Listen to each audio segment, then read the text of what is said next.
लहरों से डरकर नौका पार नहीं होती, कोशिश करने वालों की कभी हार नहीं होती।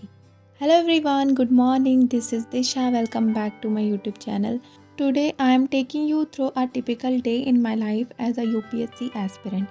It's a challenging journey, but I am determined to make it. Mornings are crucial for productivity. जब मैं सुबह सुबह जल्दी उठती हूँ तो मैं अपने पूरे 24 आवर्स को 24 घंटे को प्रोडक्टिव बना पाती हूँ। इसी को ध्यान में रखते हुए मैंने रात में ही सोच लिया था कि मैं सुबह सुबह आज जल्दी उठूँगी and I wake up at 6 AM। Winters में सुबह सुबह उठना एक बहुत बड़ा टास्क होता है, तो मैंने अपने दिन का पहला टास्क कंप्लीट किया and I feel so good. Then I begin with lukewarm water and some light exercise to get my mind and body ready for the day ahead. I restarted my yoga sessions since last 2 or 3 months, तो मुझे कई सारे आसन्स भी आने लगे हैं। If you want to see them, do let me know in the comment section and I will make video on that topic. One thing more जो मैं आपसे बोलना चाहूँगी, टिप्स समझ लो या फिर कुछ भी, पढ़ने के साथ अपने आप को फिज़िकली एक्टिव भी रखें एंड फिज़िकल एक्टिविटीज़ में इन्वॉल्व रखिए अपने आप को, चाहे वो वॉक हो या फिर कोई पर्टिकुलर गेम हो। थोड़ा बहुत फिज़िकली अपने आप को एक्टिव रखिए, क्योंकि मैं नहीं चाहती जैसे मेरे साथ पास्ट में प्रॉब्लम्स आई हैं, आप लोग के साथ भी वो चीज़ें हों। Coming on vlog, after yoga and exercise I brushed my teeth. उसके बाद मैंने अपनी हर्बल टी बनाई। इस हर्बल टी के बारे में मैंने अपनी प्रीवियस वीडियो में बता रखा है, आप चाहें तो उसे चेक कर सकते हैं। Because it helps me to focus on my studies and it improves my immunity as well and I liked it very much. तो फटाफट से मैंने इसे बनाया and I had it with चने and now it's time to dive into my first study session. रात में ही मैंने अपनी टू डू लिस्ट बना ली थी कि next day which subjects I have to cover and I ensure that it is a balanced approach to cover the whole UPSC syllabus and also other exam syllabus because I am preparing other exam also. It is essential to take breaks to avoid burnouts. During this time, I reflect on what I have learned and plan for the next study session. तो अपने दिन का पहला slot complete करने के बाद I did some other work like cleaning and dusting. उसके तुरंत बाद I took a shower and had lunch. Lunch करने के बाद मैंने थोड़ा सा रेस्ट किया था। Then I started my second slot and it's 12:30 PM. सबसे पहले मैंने अपनी टेबल लगाई, जो कुछ नीड होती है पढ़ाई के दौरान सब कुछ मैंने एक जगह टेबल पर रख लिया था, क्योंकि बार बार उठने से आई गॉट डिस्टर्ब। तो सब्जेक्ट्स मुझे जो कवर करने थे उसकी मैंने सारी बुक्स वगैरह भी साथ ही में साइड में रख लिया था।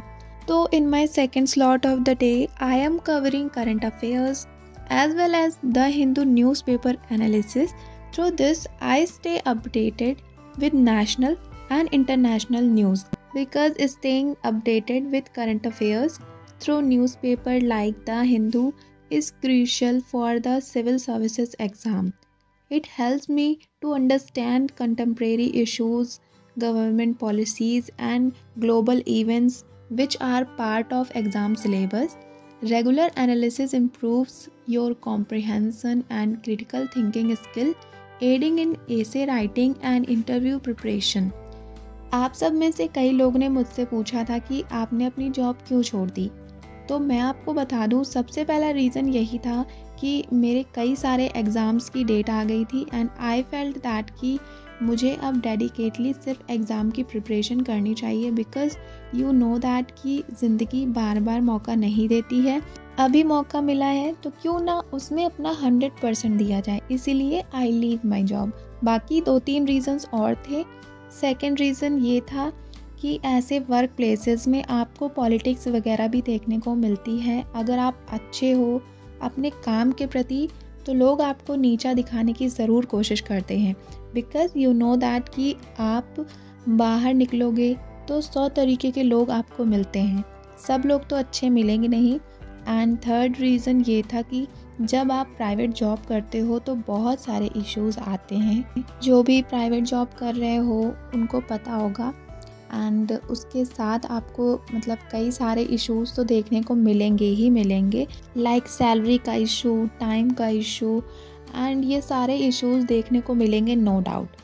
कि आपको कभी सैलरी टाइम पे तो नहीं मिल सकती। बहुत ही अच्छे लोग होते हैं जो सैलरी टाइम पे देते हैं, जिन्होंने खुद कभी ये चीज़ें फेस की होंगी, वही लोग आई थिंक अपने एम्प्लॉयज़ की फीलिंग्स समझ पाते हैं।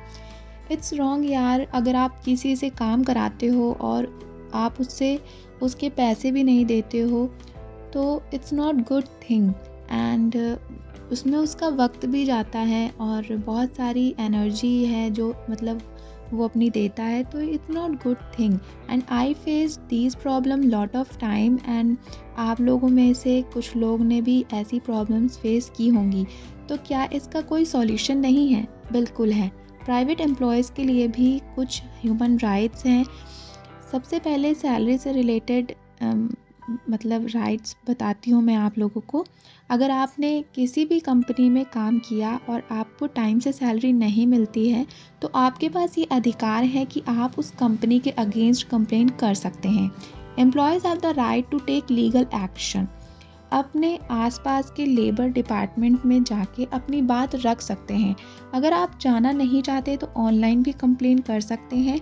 ये थोड़ा टाइम टेकिंग प्रोसेस हो जाता है। अगर आपको जल्दी से जल्दी अपनी सैलरी चाहिए, ऐसा भी होता है कि मतलब ऐसा भी होता है ना कुछ लोगों के साथ कि उन्हें पैसों की नीड होती है, इसीलिए तो वो प्राइवेट जॉब कर रहे होते हैं क्योंकि उन्हें पैसों की नीड होती है, वरना वो जॉब ही क्यों करते।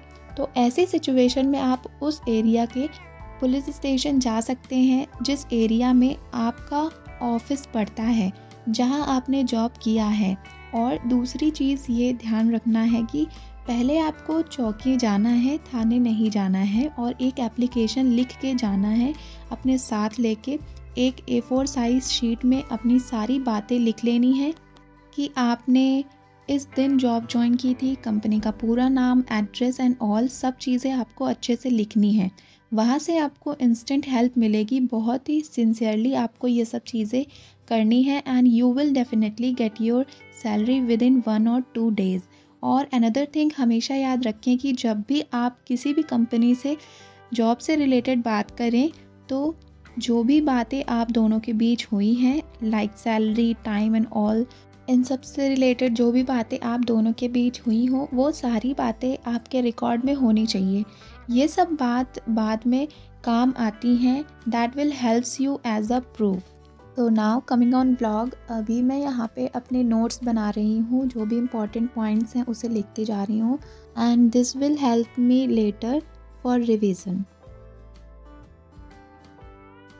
You all, this is Disha, और आप सभी कैसे हैं कमेंट सेक्शन में ज़रूर बताइएगा। तो अभी बज रहे हैं शाम के 4:30 एंड सुबह से मैंने अपने 4 सेशंस कंप्लीट किए हैं 2-2 घंटे के, जिसमें मैंने करंट अफेयर, न्यूज़ एनालिसिस के वीडियो देखे हैं और जो भी इम्पॉर्टेंट टॉपिक्स होते हैं उत्तर प्रदेश से रिलेटेड उसे कवर किया है। कॉन्स्टिट्यूशन के कुछ आर्टिकल हैं उसे कवर किया है।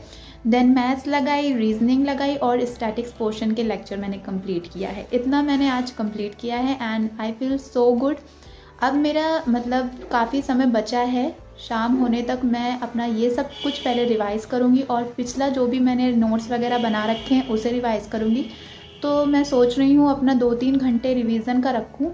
और आप लोगों को मैं बता दूँ, मैं यूपीएससी के साथ अपना और भी एग्ज़ाम्स की तैयारी कर रही हूँ और आने वाली वीडियोस में आप लोग ज़रूर जानेंगे कि मैं और किस एग्ज़ाम की तैयारी कर रही हूँ। तो अगर आप लोग ने इस चैनल को सब्सक्राइब नहीं किया है तो प्लीज़ सब्सक्राइब कर लीजिए। एंड अगर आप लोग को ये वीडियो थोड़ी सी भी हेल्पफुल लग रही है तो do like, share and subscribe. और तो चलिए let's get started our revision session.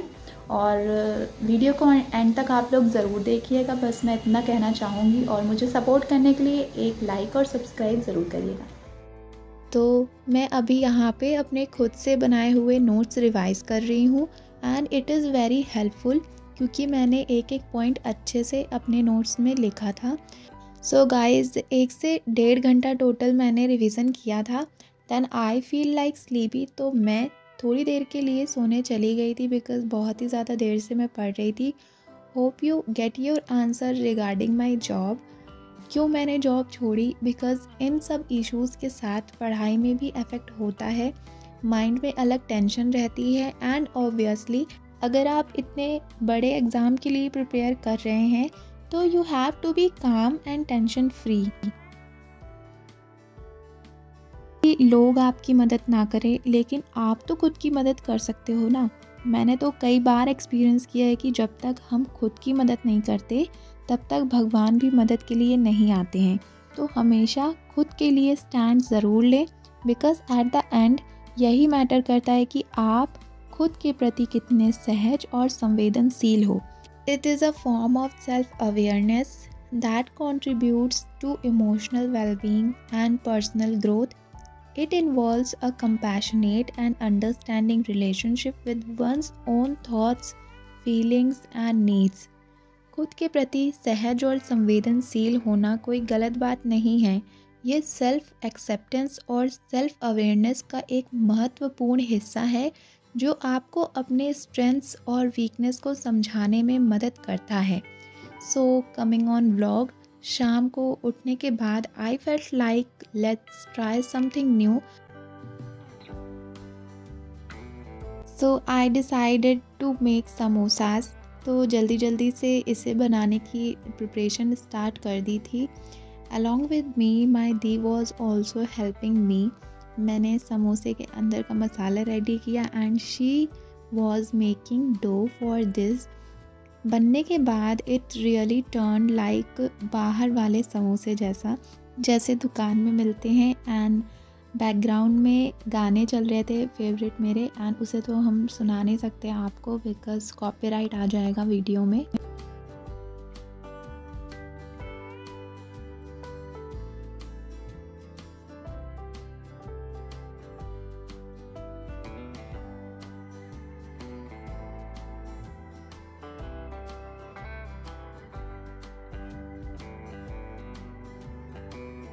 वैसे मुझे खाना बनाना काफ़ी पसंद है।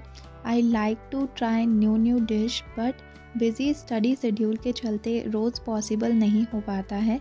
बट जब भी मुझे ज़्यादा स्ट्रेस टाइप फीलिंग आती है, स्ट्रेस महसूस होता है, तो मैं इस तरीके से बैकग्राउंड मतलब गाने सुन के कुकिंग करना पसंद करती हूँ। उस टाइम पे या तो मैं डांस करती हूँ जब मुझे स्ट्रेस होता है, या फिर कुकिंग करती हूँ, क्योंकि मेरे लिए ये एक मेडिटेटिव और रिलैक्सिंग एक्टिविटी है। सो या that's all about my day. Hope you like this video. If you like, do like and share if you find this vlog little helpful, and subscribe if you want to see me in next time. मैं आप सभी से मिलूंगी एक नए vlog में। Till then keep shining, keep learning. Bye.